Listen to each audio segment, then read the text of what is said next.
పక్కనే ఉన్నటువంటి శ్రీకాకుళంలో ఆ భగవద్గీత మీద ప్రసంగాలు చేశాను. భగవద్గీత జరుగుతోంది.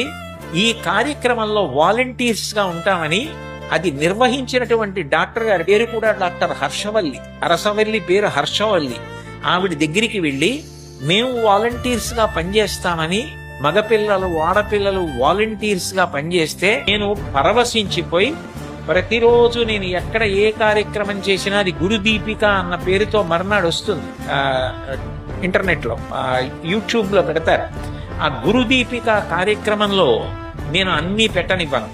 నేను ఎంతో సంతోషించిన కార్యక్రమం అయితేనే గురుదీపికలో పెట్టమని చెప్తాను.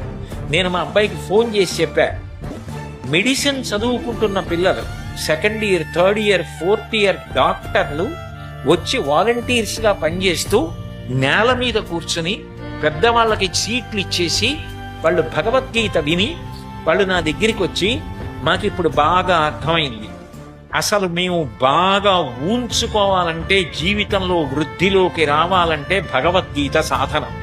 భగవద్గీత ఒక మతానికి చెందినది కాదు, మనుష్య జాతికి చెందినది భగవద్గీత అని మాకు అర్థమైంది అని చెప్పారు. అది జీవితంలో వికసనం పొందడం, అన్ని రకాలుగా జీవితంలో వృద్ధిలోకి రావడానికి, అలా కష్టపడడానికి సిద్ధపడగలిగితే మీరు జీవితంలో వృద్ధిలోకి వస్తారు.